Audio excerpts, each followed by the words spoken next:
on this episode of the Girl Talk Podcast. I have to start with having a humble spirit, Mm-hmm. which means I'm willing to listen to someone else's point of view. I'm not going to dig my heels in.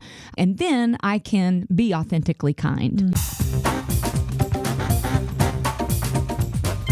Hello there. You are listening to the Girl Talk Podcast. My name is Carol. I'm Kelly. Hey, I'm Trisha. And we are going to dive right in today. What is this year, 2024? Anyone? It's a leap year. I was going to say leap Yes, year. it is a leap year. Also, It is I don't know. What is it, Carol? it's a political year. Oh, no. Election year. It is an election year.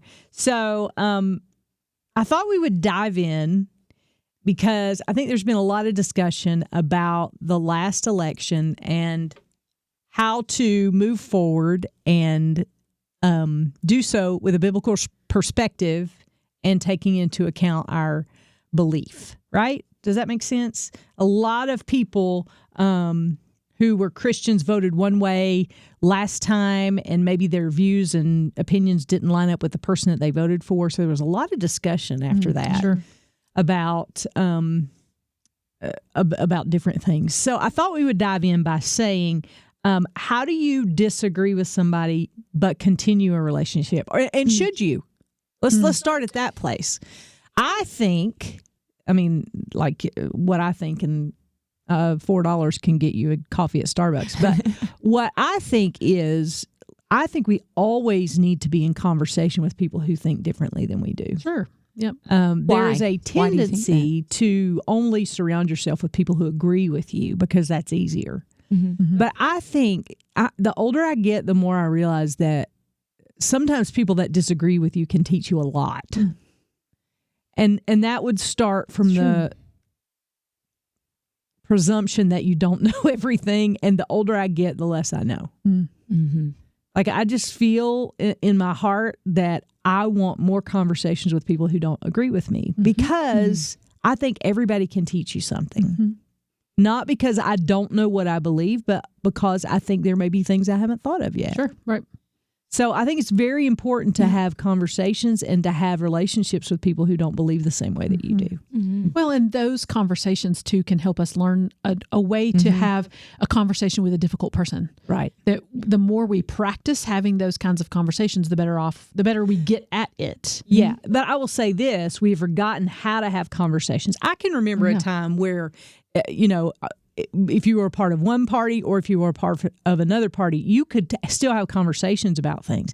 We've reached an age in social media where it's even hard to have a conversation about things you disagree about. Well, even within the same political parties, we recently had a presidential debate, Right. And all the mudslinging, and these are two people of the same party, Yeah, and on the they same side of the aisle. Yes, slinging mud at each other. They're saying ugly things about each other, and they agree on the vast majority of policy issues. Yeah. Yet they're attacking each other and attacking each other's character. Personal And- digs. Right. Yeah. And that's the role models that we have in order to have healthy, quote, healthy discussions about and political debates about politics. If that's the example we have, we're in a heap of trouble. Right. And I don't know who said this, but I think it's so wise.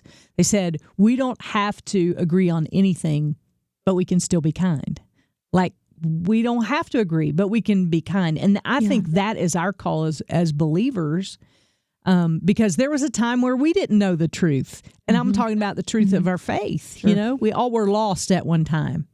And so we had to have somebody who came along who disagreed with us in the way that we were living in order to hear about the hope of Christ. So when you put it in that frame of reference, I think it's a healthy thing to have people that disagree with you and to be able to have peaceful, kind conversations with people who don't believe the same way that you do. I think one of the keys to that, at least for myself, is having an attitude of humility, which So is good. what you're saying. Kindness is always the wonderful fruit of that. But I think I have to start with having a humble spirit, which means I'm willing to listen to someone else's point of view. I'm not going to dig my heels in.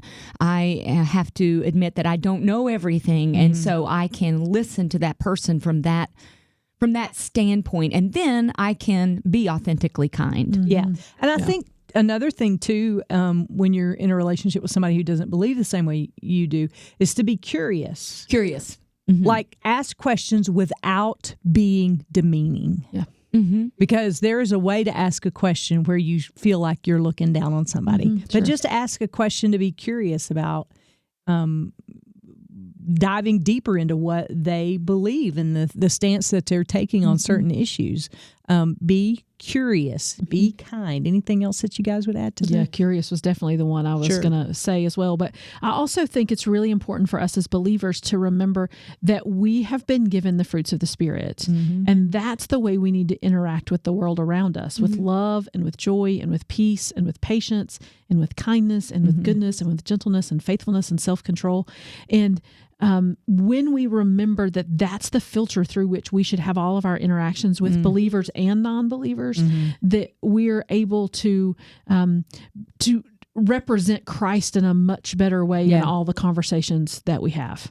So it's been several years ago now, but my daughter was really small at the time, and there was a group of kids that she saw quite regularly, and it was fun. We all laughed about it because one of the kids came to an event that we were all at, and the kids started saying things about the political season that we were in, and we all laughed about it and had a good chuckle. This has been, like I say, years ago, but we had a good chuckle about it. All the parents just kind of, but we all walked away going, that's what that kid's heard at home. Right. And they're just, and it came to mind the other day because I was watching an interaction happen online, and I was like, sometimes I think people are just regurgitating what they've heard. Yeah.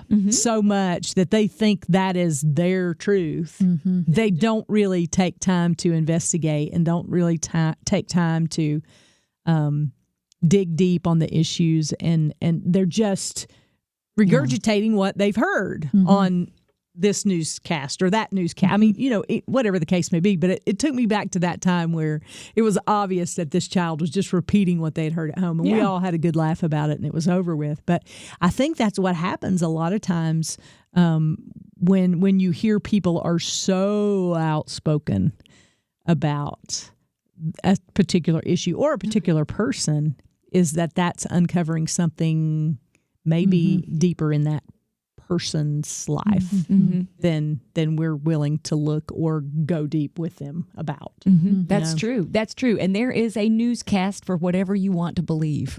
For sure. It is no longer just here's what's happening. There's always a slant to it, and we have to know that. You remember when we only had 3 channels? Yeah.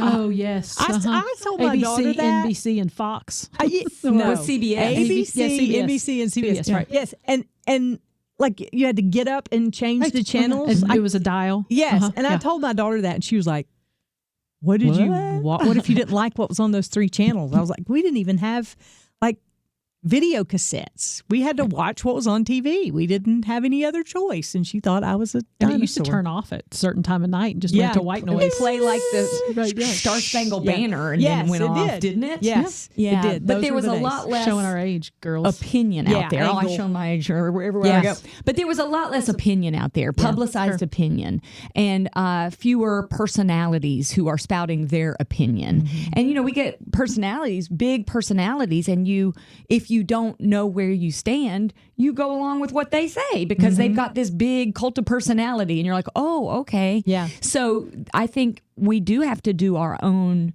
digging homework, and our own prayerfully looking into issues instead of just, like you said, going along with what either a parent said or one of these big personalities says. Yeah, it has to be one of those things.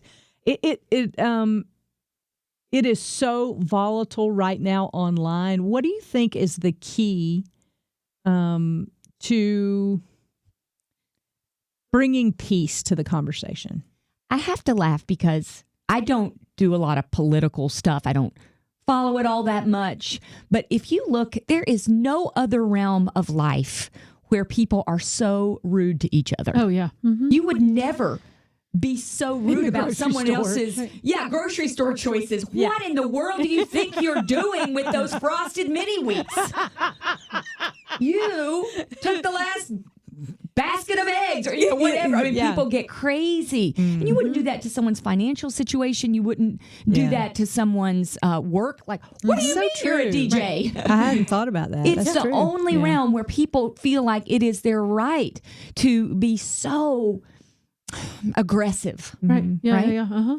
So knowing that has to start with me. I have to not do that. Oh, yeah. I learned my lesson during 2020 when it was nothing but ugly on Facebook, especially. That's the social media I use the most often. Yeah. And between all the pandemic opinions and all of the political opinions, it was overwhelming. And every once in a while I would find myself sharing something, resharing something. Yeah. And it became a firestorm of just opinion after opinion after opinion and arguments and people saying ugly things. And I was like, I don't think I want to be a part of this anymore. And I had to check out of the politics. And now it's a lot harder to engage in politics because I did do so much checking out. Do you think that one of the reasons it's so volatile is because now everybody has a microphone? I just started thinking about that. You know, I mean, before you didn't know really how I voted one way or the other, or what I had for dinner last night. You didn't know any of those things. You found those out if we, lived in the same community. We ran into each other at the grocery store, or if we went to church together. Those would be things that we talked about. But now everyone has a microphone and a platform, and I mean, I believe that everyone should have a voice, and that is why we vote. Sure. Mm-hmm. But I don't necessarily think that everybody just like leaders in every realm, not everybody who stands on a platform really needs to be there. Right. Mm-hmm. Yeah.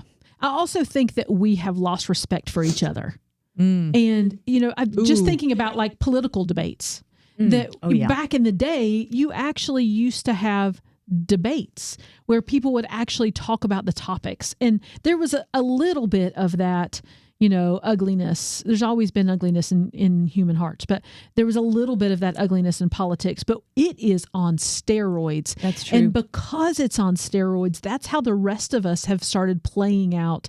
Our political involvement is just like our politicians. Yeah. And when they're ugly to each other and name calling and mudslinging, we go, oh, okay, well, that's the way we're supposed to act. And it's just not true. And our kids think that too. I'm probably going to start a really big debate right here. Okay. But I mean, to hear you say that, a couple of years ago, I was praying through some of my decisions, and I felt that same thing about the lack of respect. Mm-hmm. And I felt like God whispered in my heart, it's because we no longer value life. Mm-hmm. Mm-hmm. And when we stopped valuing life, that's when we stopped valuing one another. Mm. I can remember a day when I was in elementary school that we celebrated our differences because that's what made us the United States of America, because we were all different, but we could come together, Mm-hmm.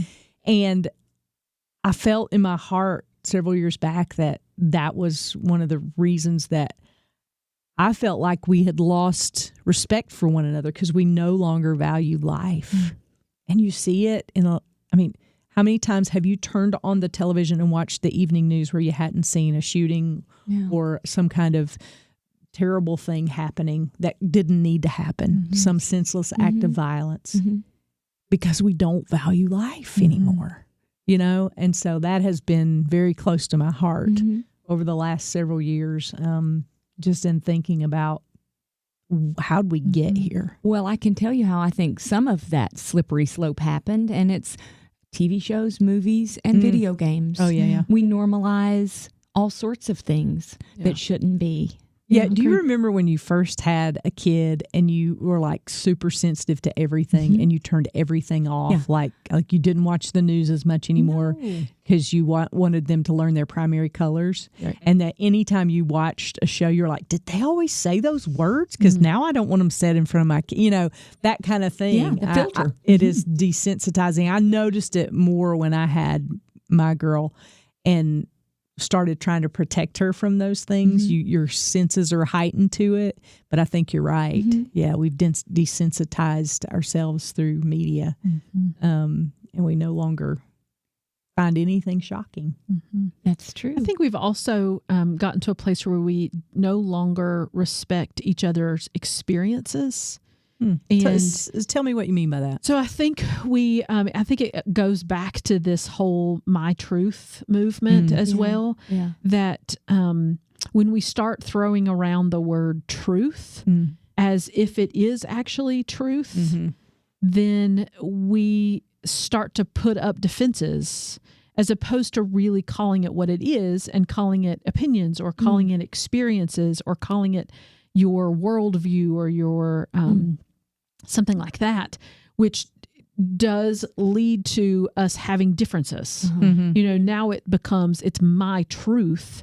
And so we instinctively deep down in us know that two things can't be true at the same time that are polar opposites to each other. And so there becomes that natural fight in us to say, no, this is truth. This is truth, not your nonsense. That's not truth.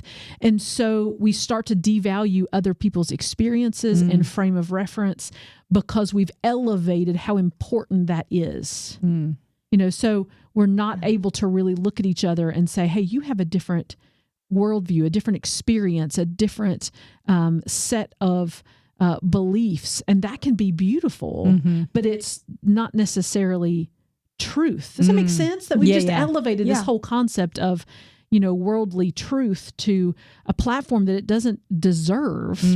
And it makes us much more hostile to each other because we're no longer valuing other people's experiences as that makes sense. Bringing in that diversity and that richness into the world. Right. So, how do you make your political decisions? Well, whatever the person next to me screams at me, really. If the person who screams on your way in, when they hand you that card, somebody's Facebook post. When you're on your way to vote and they hand you the card, right? Oh yeah, you it's win. Circled. Yeah, okay, exactly. I'll go do that. Yeah, then. I think a lot of it takes prayer. I mean, really, of truly, course. honestly, because we live in a post-truth world where we don't really understand. We don't know who's saying truth and who's not saying truth, and so we look around and go, "Okay, can I trust you or can I not trust you?" Yeah. So praying for wisdom and discernment to say, okay, who really is speaking the truth and who can I trust in all of this, I think is, you know, very, very important, asking for that wisdom and discernment. Yeah. I have found that I can't find the perfect candidate, the perfect platform. Yep. So what I have had to do in the past and what I'm planning to do again this year is really parse down the most important issues to me. What are the things that matter the most? Because there are things in each area that I agree with and that I like, but what are the most important things? And it's tied always to what the Bible says. Yeah. And I'm ashamed to admit this, but there was many years that I would go to vote and not have a clue about half of the things that were on the ballot when I was younger. Now it is easier than ever because of the internet to get a sample ballot for your precinct wherever you vote, and to do a little work ahead of time and do a little research on your own, and that's okay. Yeah, it's good. Yeah, I've even when I felt like I was too overwhelmed, and I would take that sample ballot and make notes on it and take it with me to vote because I wanted to remember the choices that I would like to make. Yeah. And I also stopped looking at parties because sometimes I think that can be a deceptive thing that you can vote a straight party ticket and you end up voting for people that you don't necessarily agree with, right? Sure. Well, that was my point, is that there's no particular party or platform that I'm like, oh, they've got it all together. Yeah. And here's the thing. Nobody that you elect is going to make the right decision every time. Here's a talking point for you because we're all human. Yeah. And we all have that sinful nature. Right. And we're all prone to wonder, Lord, I feel it. Prone to leave the God I love. So even the people that you know the best may not always make the decisions that you think are right. But I believe that if you spend time and ask for wisdom and pray and do your homework, that you will make better decisions than if you do none of those things. Yeah. And you will be better able to carry on conversations when people want to talk about those kinds of things, because you've done a little legwork and you've researched it a little bit and you've said, okay, here are the things that they believe. Just like you said, weighing one candidate against another, saying, here are the things that are really are non-negotiables for me, and I seem to line up with this candidate. And usually that's biblically based. Yes, yes. Oh, it has to, I think it has to be for believers because there again, we have a sin nature and we want what we want. Yeah. I think it's also really important to go to the candidate's own website to do your research. Yeah. As opposed to go into your most explosive news outlet of choice and getting their opinion and filter on it. When you do that research, find it's still going to be their biased opinion because they think they are the best candidate, but at least you're much more likely to get the truth and not somebody's spin. Yes, on it. Anything else y'all would add to the discussion? I will say this: when I have voted in the past, and I do try to vote every time, there are like offices that I haven't researched. Like soil and water. Yes. Yes. Perfect example. That's right. No offense to you if you run for a soil and water position. Right. I'm sure those are vital, but I haven't done the research yet. And to think that I will is probably not likely. So for about maybe not necessarily soil and water, maybe I will. But about the offices that I haven't really researched, you just let the Holy Spirit guide you, right? Pray. I think that's the best thing to do. Obviously, we're talking about the bigger offices and the bigger people, but even on the school board and all those things, let the Holy Spirit lead. Yeah. Good. Yeah. So if you've got comments, questions, things that help you make better decisions when it comes to voting or the election process, we would love to hear all about them, only if they're kind. Right. Because if they're not kind, we just covered that. Go back and listen to the first of this podcast. We talked about kindness. But we love hearing from you. You can email us at girltalk@thelightfm.org or get in touch on the Facebook page, the Girlfriends page. We would love to hear from you. And we'll have another good discussion for you. So we're going to save you a seat for next time we gather around these microphones for the next Girl Talk podcast.